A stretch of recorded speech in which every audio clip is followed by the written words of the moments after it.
Assalamualaikum warahmatullahi wabarakatuh. Selamat pagi anda semua. Mari kita bersyukur kepada Allah Subhanahu wa taala dengan mengucapkan alhamdulillahirabbil alamin. Allahumma shalli ala Muhammad wa ala ali Muhammad.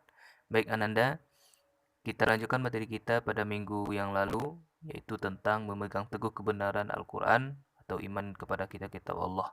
Minggu kemarin kita sudah membahas tentang apa itu iman kepada kitab Allah, kedudukan dan fungsi kitab-kitab Allah, kemudiannya penting beriman kepada kitab-kitab Allah. Nah, pada kali ini kita masuk kepada hikmah beriman kepada kitab Allah, kemudian contoh perilaku yang mencerminkan kesadaran beriman kepada kitab-kitab Allah, kemudian beriman kepada Al-Quran.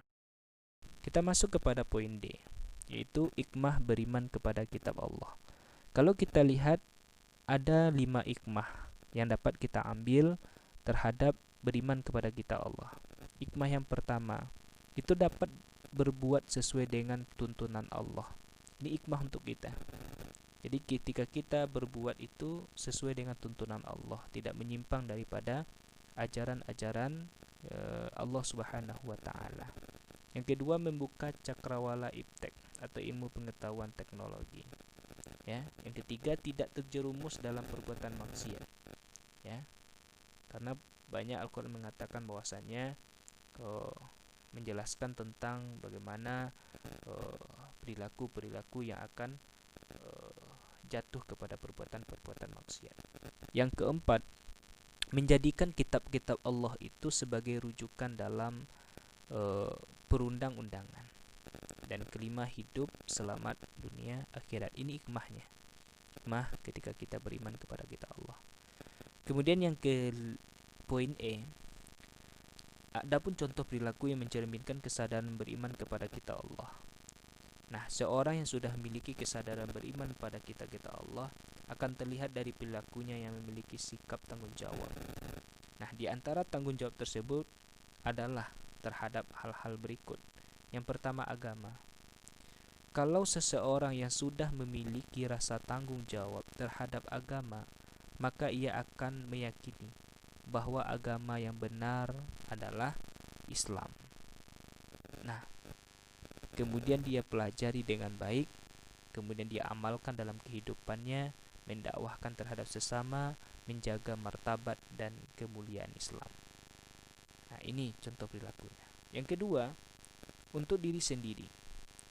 Nah, seseorang yang sudah memiliki tanggung jawab terhadap dirinya akan memperhatikan kesehatan jasmani dengan cara mencari nafkah yang halal dan memanfaatkan sesuai syariah. Selain itu, dia juga akan menjauhkan diri dari perbuatan dosa dan perbuatan yang merusak fisik, seperti mengkonsumsi narkoba, minum minuman keras dan lain sebagainya. Yang ketiga, di antara tanggung jawab tersebut adalah keluarga. Nah, seorang yang sudah memiliki tanggung jawab terhadap keluarga akan mengerti segala kewajibannya, baik sebagai ayah dan ibu, istri atau seorang anak, sehingga terhindar dari panah api neraka. Yang keempat, masyarakat. Seorang yang sudah memiliki tanggung jawab terhadap masyarakat, itu akan timbul sikap peduli untuk berbuat baik dan mencegah perbuatan yang mungkar. Nah, yang kelima, profesi. Seorang yang sudah memiliki tanggung jawab terhadap profesinya, itu akan memiliki keikhlasan dalam menyelesaikan tugas-tugasnya yang diembannya. Dan keenam, bangsa dan negara.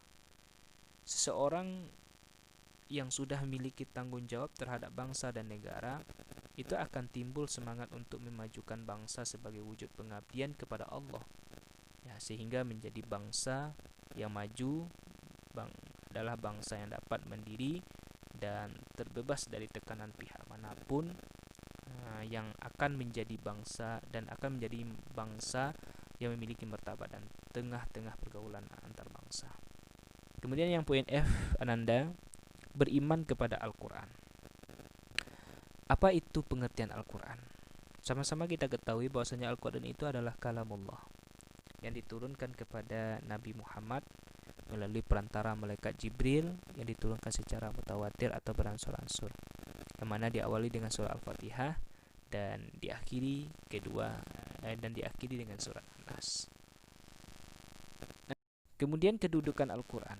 Kedudukan Al-Quran itu adalah sebagai wahyu Allah Subhanahu wa taala, sebagai mukjizat Nabi Muhammad sallallahu alaihi wasallam yang tidak dapat ditiru manusia. Nah, kalau kita lihat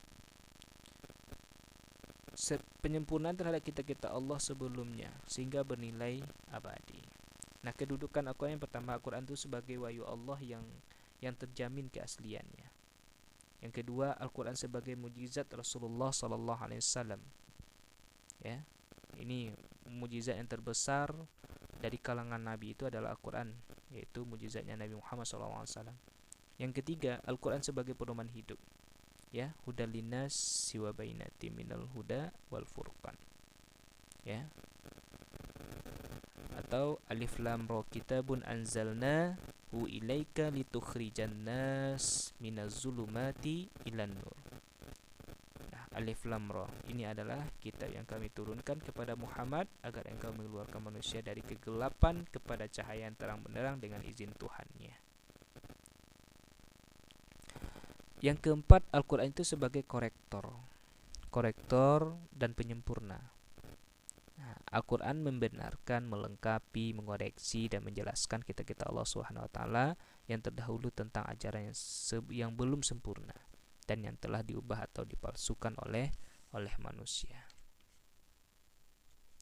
Baik, mungkin itu saja Ananda pada pertemuan kali ini.